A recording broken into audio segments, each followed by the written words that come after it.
कहता है यक्ष, जब युधिष्ठिर से पूछता है कि सबसे बड़ी अचंभे वाली चीज क्या है, बोलता है सबके सब इस दुनिया की जो एक कड़ाही रूपी दुनिया है, उसमें यमराज उसमें लोगों को फ्राई कर रहे हैं, मर रहे हैं, दूसरों को मरता हुआ देख रहे हैं, फिर भी लोगों को लगता है कि हम तो नहीं मरेंगे, और हम प्लानिंग करते हैं, जन्म जन्म की प्लानिंग करते रहते हैं। ये सबसे सरप्राइजिंग चीज़ है दुनिया की। नमस्कार दोस्तों, स्वागत है आपका इस सीरीज़ में जिसको हम कहते हैं जर्नी ऑफ सोल्स, आत्माओं की यात्रा। बहुत ही सिंपल किताब है, लेकिन उसके लिए बहुत मुश्किल है जो आत्मा के कॉन्सेप्ट को बहुत फिक्स्ड तरीके से सोच के चलता है। एक छोटे बच्चे के लिए बहुत ही सिंपल है, बिकॉज उसके दिमाग में सोल का, आत्मा का कोई कॉन्सेप्ट नहीं है। लेकिन आपने अगर भगवत गीता पढ़ रखा है तो आप जानते हैं आत्मा ना पैदा होती है, ना मरती है, ना आग उसको जला सकता है, ना पानी उसको गीला कर सकता है, ना तलवार काट सकता है। और यहाँ पर आप देखेंगे कि मरने के बाद एक आदमी गया और वहाँ खुश हो रहा है, लोगों के पास जा रहा है, डर रहा है, घबरा रहा है। तो फिर आपके लिए ये सीरीज़ बड़ी मुश्किल है।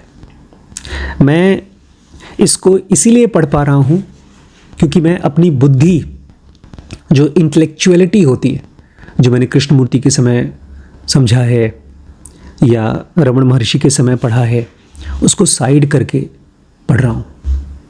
मैं इसको एक फिल्म की तरह देख रहा हूँ। मेरे लिए एक थॉट एक्सपेरिमेंट है, क्योंकि बहुत से ऐसे लोग हैं जो अभी भी कृष्णमूर्ति और रमण महर्षि नहीं बने हैं। उनको अभी भी जानना है कि हम मरेंगे तो क्या हम किसी रूप में जिंदा रहेंगे। हाँ, आत्मा सब ठीक है जो कृष्ण बोल रहे हैं, वहाँ तक पहुँचना उनके लिए अभी पॉसिबल नहीं हो पाया। लेकिन जहाँ अभी हैं, भाई बहन, मियाँ बीवी, माँ बाप, उनके साथ रहते हैं और मरने के बाद भी उनका साथ चाहते हैं, ऐसे लोगों के लिए ये सीरीज़ बहुत इंपॉर्टेंट है, महाज्ञानियों के लिए नहीं। तो इसमें हम लोग पहुंच चुके हैं केस 15 में, और आज हम लोग इसका लास्ट वीडियो बनाएंगे। इसके बाद का वीडियो बहुत ही नया है, उसका नाम है प्लेसमेंट। ये किस तरह से आप प्लेस किए जाते हैं उस दुनिया में। इसमें डॉक्टर माइकल न्यूटन हैं जो अलग अलग पेशेंट्स को हिप्नोटाइज करते हैं और उनकी कॉन्शियसनेस को पास्ट में ले जाते हैं, और 2 जन्म के बीच की जर्नी को वो उनको दिखवाते हैं और फिर हमें बताते हैं। तो ये केस 15 था। आज पढ़ते हैं आगे।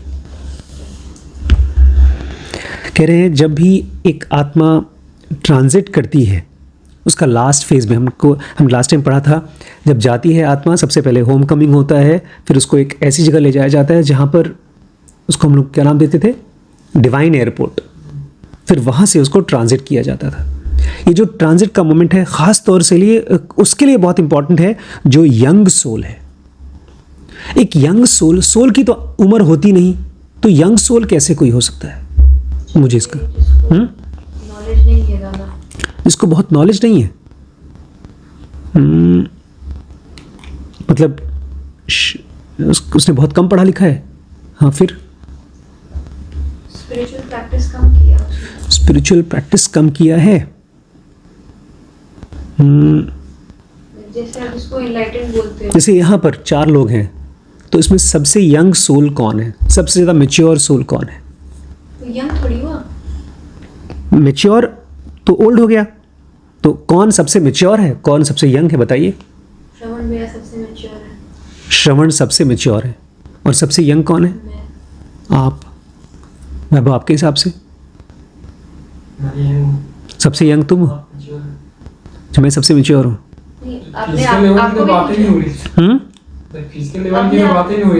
नहीं, हम सब फिजिकल बॉडी में हैं, अभी तो फिजिकल बॉडी में हैं, लेकिन हमारा मॉलिक्यूलर, हमारा सोल की भी तो एक उम्र है। मतलब जो जिसको कह रहे हैं कि अगर हम लोग मरेंगे, अब कुछ साल बाद मरेंगे, तो मरने के बाद हम एक यंग सोल होंगे या मैच्योर सोल होंगे? अगर आपने हम सब में पूछा तो आप है। मुझे हटा दो। श्रवण भैया सबसे मैच्योर हैं। और सबसे यंग कौन है आप तीनों में से? आप, वैभव और प्रतीक में से। तीनों में से सबसे ज़्यादा यंग कौन है? नहीं, मुझे लगता है मैं हूँ, क्योंकि मैं स्पिरिचुअलिटी नहीं पढ़ता हूँ सही में। मैं तो सेक्स के बारे में पढ़ रहा हूँ और पैसों के बारे में पढ़ रहा हूँ, जीरो स्पिरिचुअल। ये बहुत अच्छा है क्वेश्चन। देखिए, अगर आपको ये जानना है कि मैं यंग हूँ कि मैच्योर हूँ, तो दिन के समय तो बिल्कुल सही बात है, आपके रिएक्शंस कैसे आ रहे हैं, एक ये पॉइंट है। अगर आपको कम रिएक्शंस आ रहे हैं, कम गुस्सा आ रहा है, आप अपने दुख को आराम से काम डाउन कर पा रहे हो, तो आप मैच्योर हो, आप यंग नहीं हो। दूसरा पॉइंट है, आप कितना अपने आप को डिसिप्लिन कर पा रहे हो, कितना आपको कम से कम हड़बड़ी हो रही है। जैसे पापा और मम्मी के बीच में अगर डिफरेंस करो, तो मम्मी यंग हैं, पापा मैच्योर हैं। यहाँ कहते हैं कि डॉक्टर न्यूटन का एक क्लाइंट था, वो जब उसको हिप्नोटिज्म से बाहर निकाला गया, तो उसके लिए बड़ा इम्पॉर्टेंट था ये चीज़। आपके लिए भी होगा। हम लोग ना, मुझे अगर आप, जब हम सपने में जाते हैं, सोते समय सुबह उठते हैं, सबको अच्छा सपना देखने का मन करता है कि नहीं? किसी को नाइटमेयर, डरावना सपना देखने का मन करता है? क्यों? डर जाते हैं। डर अच्छा नहीं लगता। जैसे कोई बेकार सड़ा हुआ खाना पसंद नहीं है, ऐसे डर पसंद नहीं है।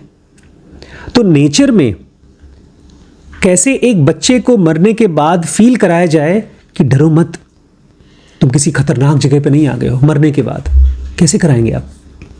क्योंकि एक बच्चा जब वो जिंदा था, उसके लिए सबसे ज़्यादा सेफ चीज़ क्या थी?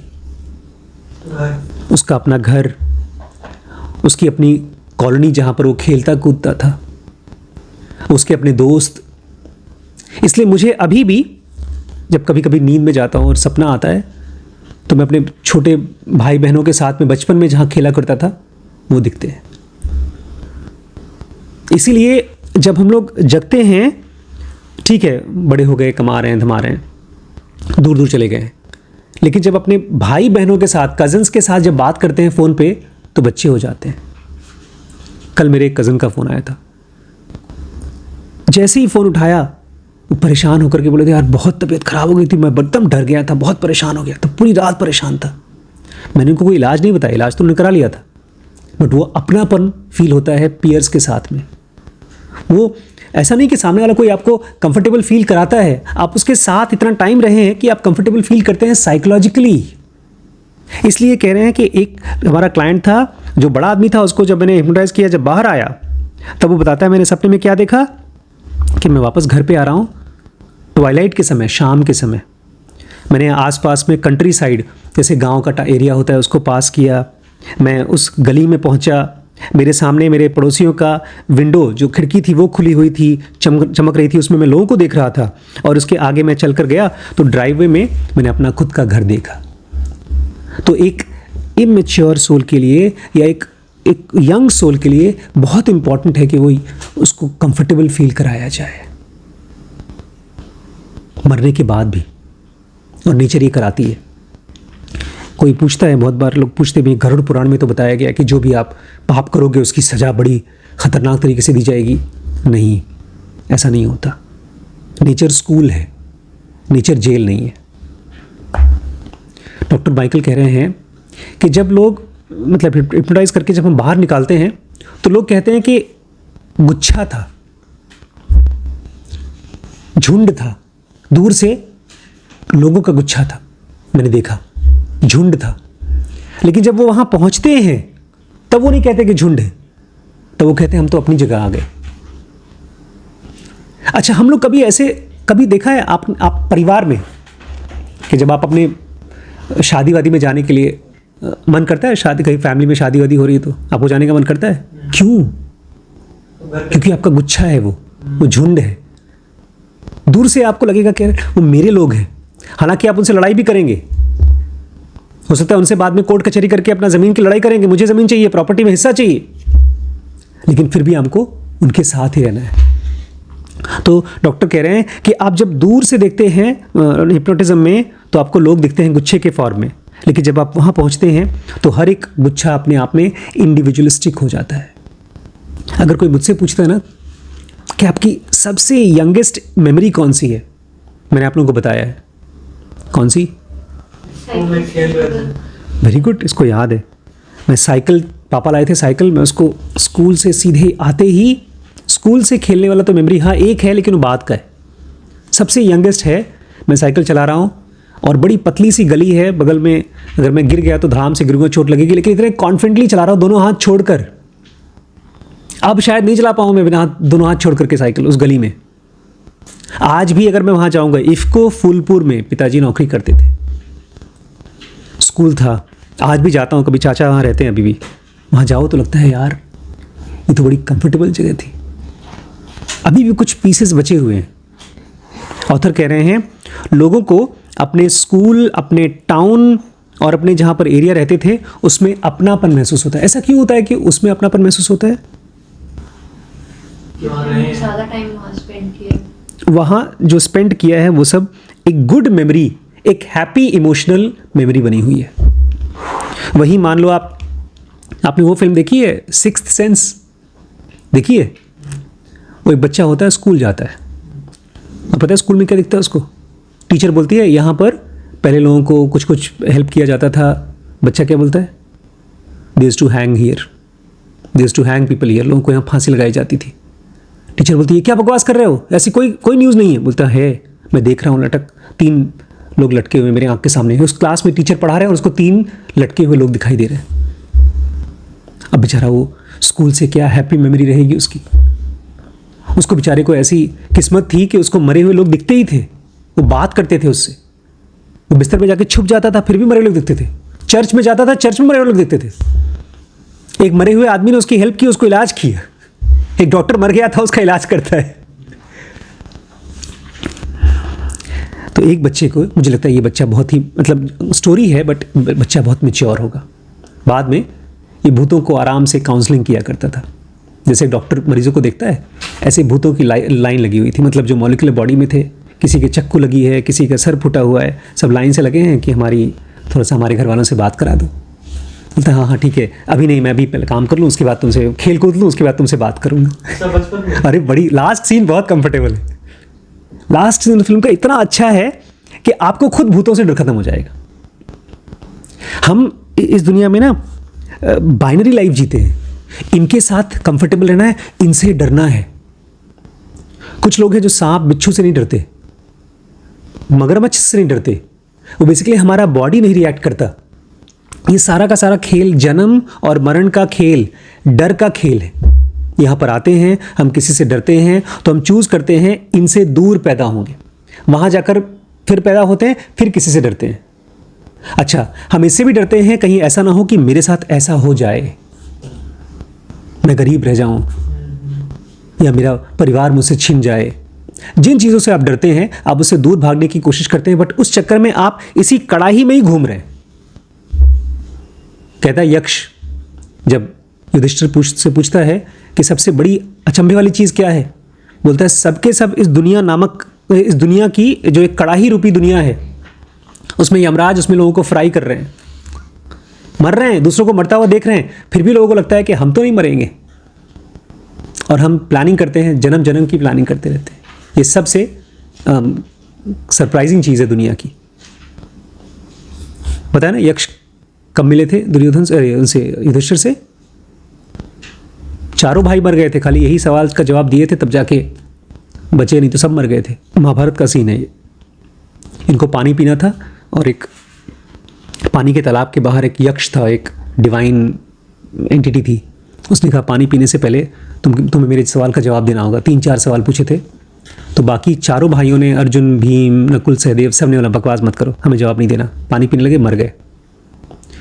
युधिष्ठिर ने सारे सवालों का सही जवाब दिया, फिर उसे रिक्वेस्ट किया कि मेरे भाइयों को जिंदा करो, तब जाके जिंदा हुए। ऐसी कहानी है। बट ये कहानी है about young and mature souls. अच्छा, ये भी मत सोचिएगा कि यार वो तो बड़ा मैच्योर आदमी है, मैं तो मैच्योर नहीं हूँ। ऐसे मैच्योर हो सकते हैं आप। आज एक पेशेंट देखा मैंने, तो मेरे साथ मेरा जूनियर था, बोलता सर इतनी जल्दी ये बीमारी आ सकती है? हर्निया था उसको। हर्निया मतलब इंटेस्टाइन नीचे पैरों के पास इनग्वाइनल रीजन में निकल आता है। यूजुअली लंबी हिस्ट्री होती है, लेकिन इस पेशेंट ने बताया कि 1 हफ्ते के अंदर हुआ है ये। मैंने कहा कभी भी हो सकती है भाई, बीमारी तो बीमारी है।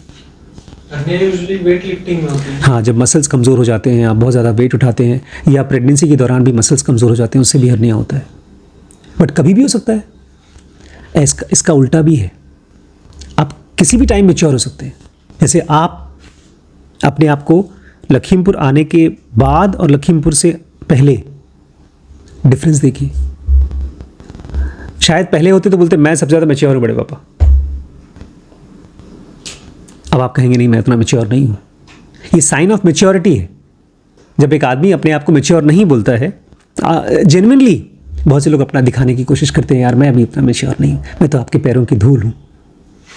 अरे गुरु जी, अब डॉक्टर माइकल इस आदमी से कुछ बातें कर रहे हैं, सुनिए।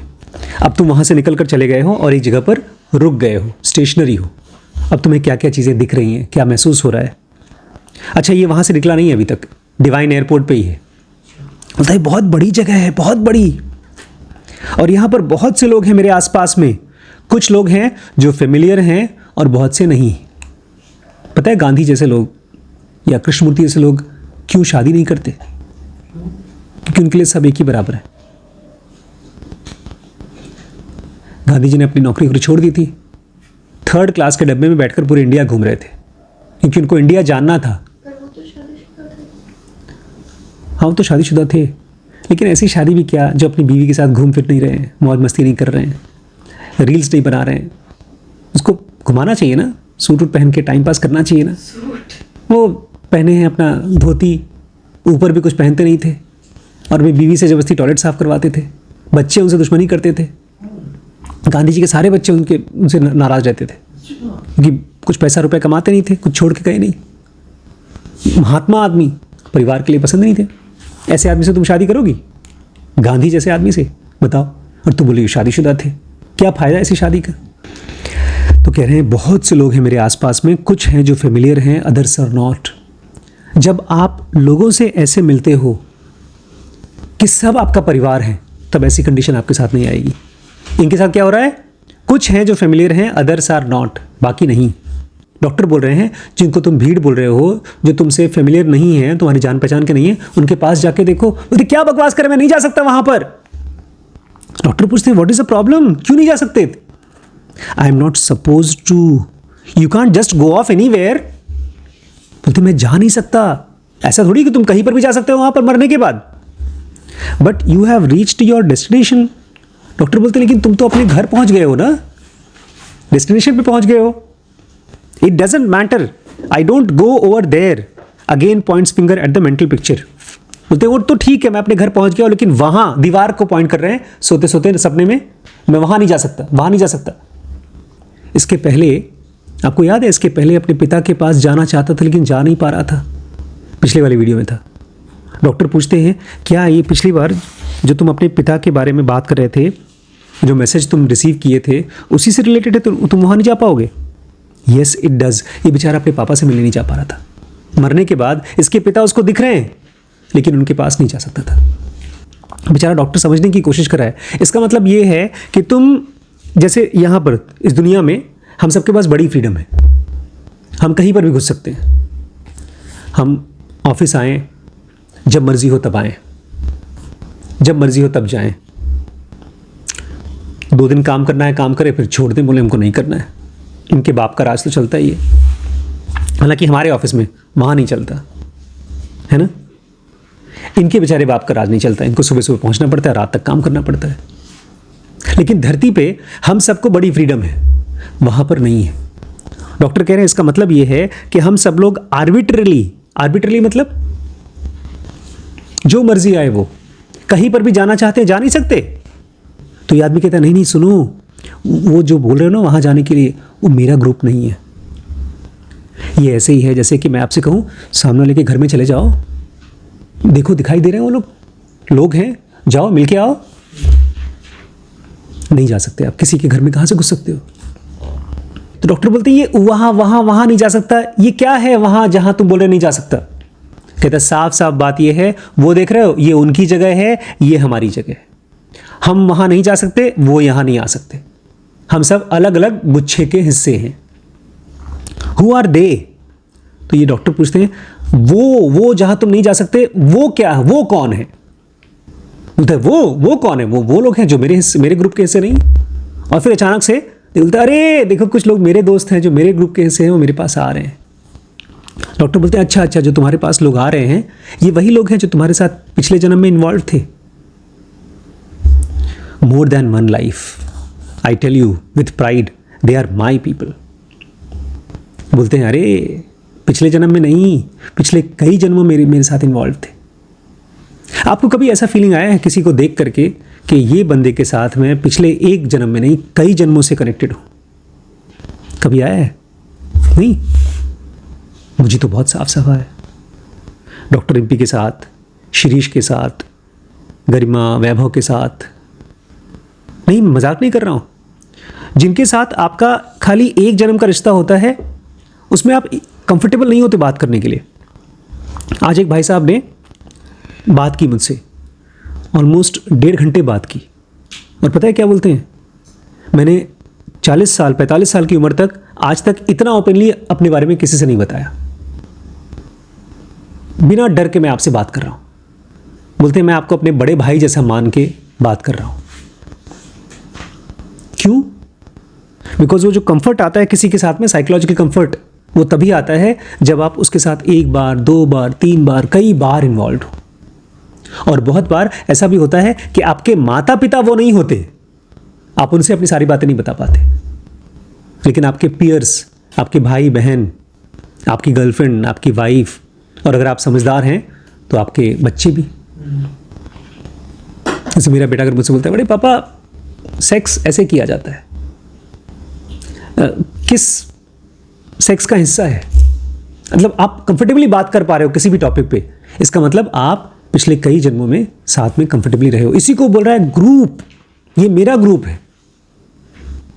मान लीजिए अभी यहां पर गरिमा है, वैभव है, प्रतीक हैं और श्रवण है, और एक आदमी और बढ़ जाए तो क्लास एकदम प्रफुल्लित हो जाएगी, खुश हो जाएगी, बहुत हंसने लगेगी। बताओ कौन? अमन भैया। देखो, अमन, चित्रांश। वो इसलिए क्योंकि वो आपके ग्रुप के हिस्से हैं। यही कह रहा है, हाँ वो लोग मेरे ग्रुप के हिस्से हैं। Yes of course I have been with them for so long, हम उनके साथ बहुत समय से हैं। It's fun seeing them all again. अरे उनको देखने में तो मजा आ जाता है, इनके साथ रहने में मजा आ जाता है।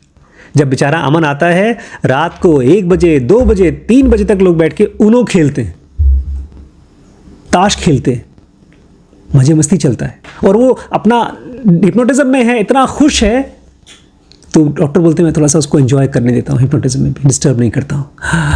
अरे दोस्त डॉक्टर बोलते हैं मैं देख रहा हूँ जब तुम यहाँ आए हो तो तुम्हारे समझ में काफ़ी चेंज आया है। थोड़ा सा आसपास देखो और बताओ तुम जहाँ अभी हो उसके बारे में कुछ बताओ।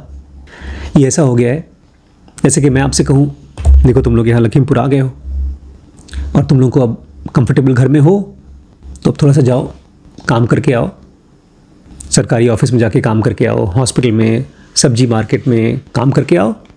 यहाँ डॉक्टर बोल रहे हैं देखो तुम अपने ग्रुप में पहुँच गए हो, अच्छी बात है, अब थोड़ा सा सामने वाले ग्रुप में जाओ और मालूम करके आओ तुम्हें क्या महसूस हो रहा है वहाँ। तो ये आदमी क्या बोलता है, मुझे नहीं जाना। क्यों जबरदस्ती भेज रहे हो? हाँ, I don't want to know, मुझे नहीं जानना है वहाँ क्या हो रहा है। इट इज़ देयर बिजनेस, वो लोग जो काम कर रहे हैं वो उनका काम है, मेरा काम नहीं है। Can't you see I am not attached to them. बोलते हैं आपको दिखता नहीं है मैं उनसे अटैच्ड नहीं हूँ। I am too busy with people I am suppose to be here. मैं अपने लोगों के साथ यहाँ पर हूँ और बहुत बिजी हूँ। People I know and love, ये वो लोग हैं जिनको मैं जानता हूँ और जिनको प्यार करता हूँ।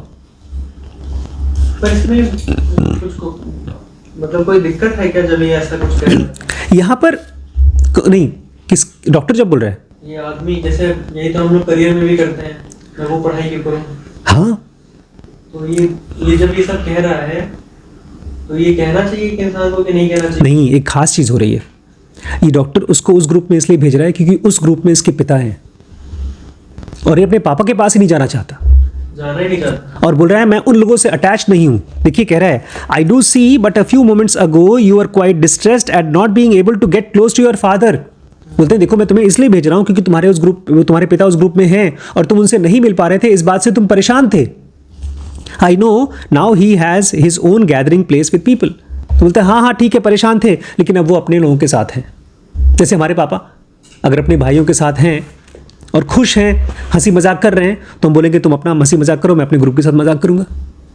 डॉक्टर बोलते हैं लेकिन शुरू में तुम अपने पापा को देखकर परेशान थे कि मैं उनके पास नहीं जा पा रहा हूँ, अब तुम बोल रहे हो कि ठीक है मैं उनके पास जाने की जरूरत ही नहीं, ऐसा क्यों?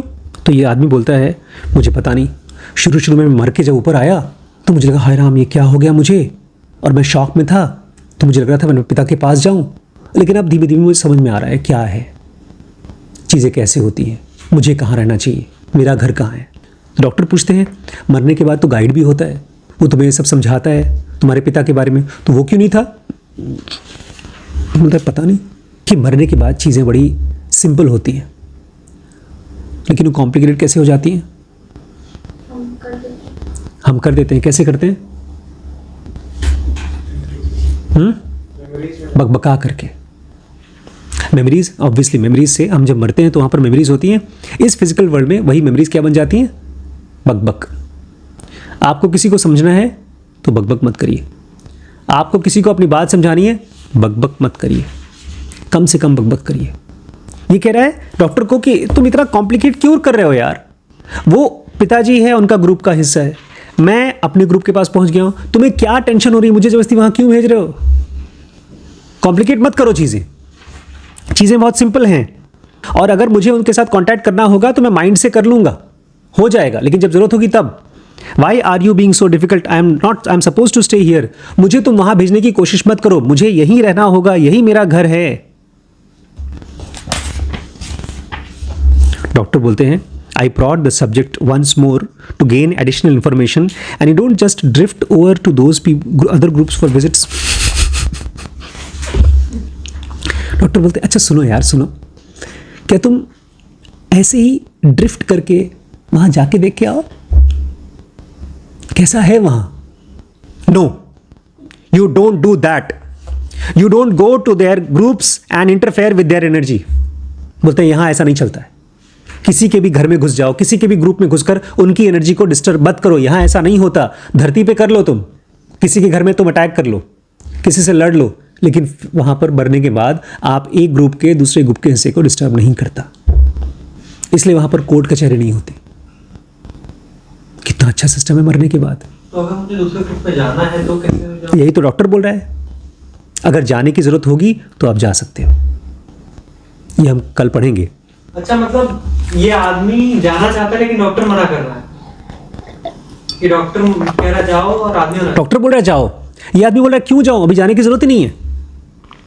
जैसे मैं आपसे कहूं रात को, ये भाई साहब आपसे कहें चलना यार किसी के घर में कुछ लूटपाट करके आते हैं, तो बोलेंगे क्या फालतू की बात कर रहे हो, लूटपाट करना गलत है। तो ये बोले नहीं नहीं मौज मस्ती के लिए यार, हम कोई बड़ी चीज़ नहीं करेंगे, खाली उसका गेट तोड़ेंगे, टीवी निकाल के ले आएंगे बस। तो आप कहें नहीं नहीं लूटपाट गलत है। तो ये कह रहा है मरने के बाद किसी और ग्रुप में घुस करके उसकी एनर्जी को डिस्टर्ब करना सही नहीं है, it is against the law, nature के खिलाफ है। जैसे इस दुनिया में जो बहुत सी चीज़ें हैं जो नेचर के खिलाफ हैं, लेकिन आप कर सकते हैं बिकॉज आपके पास क्या है? Will, free will. वहाँ पर ऐसा नहीं है, वहाँ पर आप अपनी मर्जी से, वहाँ पर मर्जी काम नहीं करती, वहाँ पर काम करता है divine will.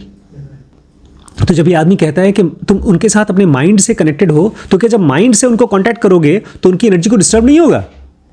Eight the right time when they are free to do this with me, बोलते मैं कभी भी थोड़ी कांटेक्ट करूंगा, जब वो मुझसे कांटेक्ट करना चाहते हैं और मैं उनसे कांटेक्ट करना चाहता हूं तब होगा। हर चीज़ का सही समय होता है। अब डॉक्टर पूरी चीज़ को समझ रहे हैं। अच्छा, इसका मतलब ये है कि वहाँ पर मरने के बाद लोग अपने अपने ग्रुप्स में रहते हैं और लोग यहाँ वहाँ जाकर के दूसरों को डिस्टर्ब नहीं किया करते जब तक सही समय नहीं आ जाता। ओ, बोल रहे हैं कि हर एक ग्रुप में एक डायरेक्टर होता है और वो जाता है, ट्रैवल करता है अगर ज़रूरत पड़ी तो। हमारे ग्रुप में भी एक डायरेक्टर है, एक गाइड है, एक सीनियर है, उनके ग्रुप में भी एक सीनियर है, और जब ज़रूरत पड़ती है तो वो यहाँ से वहाँ जाता है या हमारे यहाँ से वहाँ जाता है। ये पूरी की पूरी बहस इतनी लंबी इसलिए चल रही है क्योंकि धरती में अगर मैं आपको बोलता हूँ चल ना टाइम पास करते, मुझे याद है बचपन में वो ज़माना था जब टेलीफोन चला करते थे, हर एक फ़ोन का बिल आता था, 1 मिनट का कम से कम 1 रुपये अगर आप लोकल कॉल करते हैं, एसटीडी करते हैं तो 2 या 3 रुपये, आईएसडी करते हैं तो 10 रुपये 1 मिनट का कॉल आता था। हम लोग पापा से बात करते थे, अगर 5 मिनट बात कर लिया तो 50-100 ऐसे पैसे लगते थे, रुपए लगते थे। एक हमारे आए ताऊ जी के बेटे, सुपर स्मार्ट आदमी, बोलते हैं इसके तार कहाँ से गुजरते हैं, फ़ोन के तार। मैंने बताया भैया वहाँ हम तो मासूम शहरी और वो गाँव के चैंपियन। बोलते हैं चलो मैं तुम्हें एक ट्रिक बताता हूँ। मैंने कहा क्या?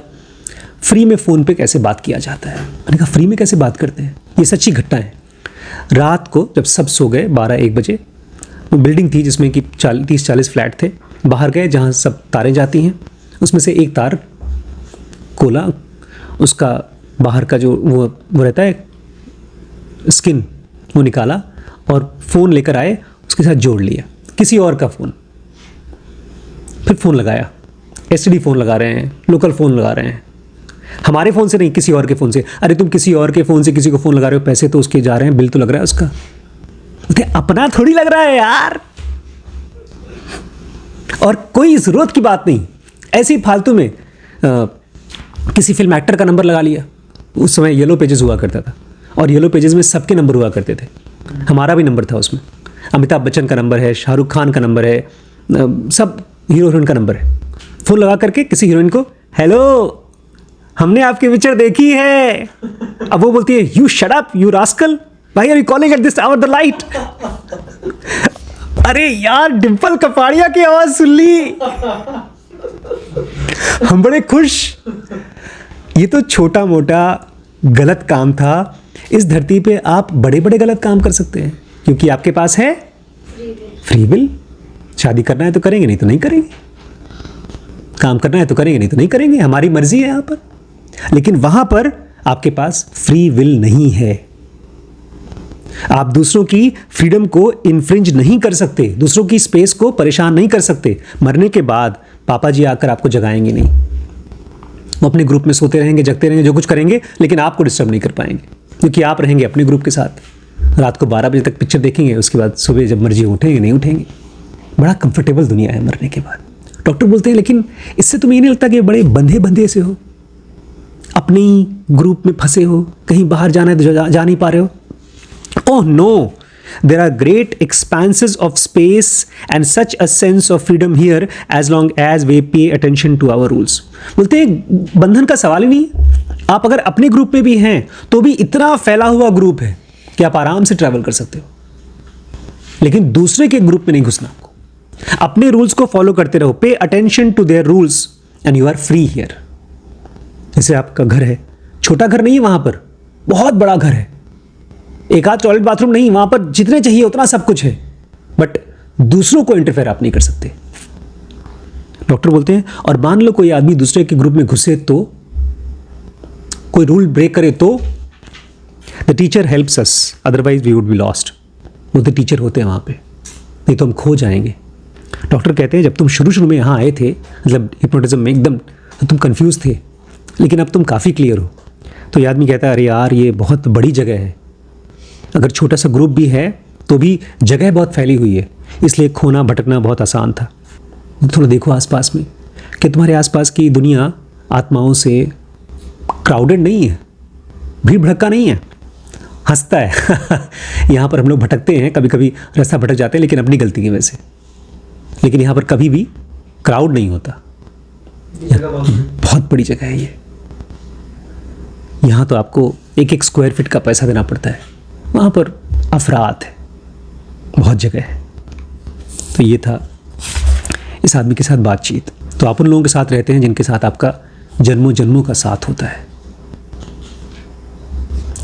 लेकिन आप कैसे डिसाइड करेंगे कि आप मैच्योर हो सकें? मैंने बताया 2 चीज़ें बताई, अगर वो 2 चीज़ें करें तो आप बहुत जल्दी मैच्योर होंगे। अपने रिएक्शंस को देख करके उसको कम करो, और दूसरा डिसिप्लिन प्रैक्टिस करो।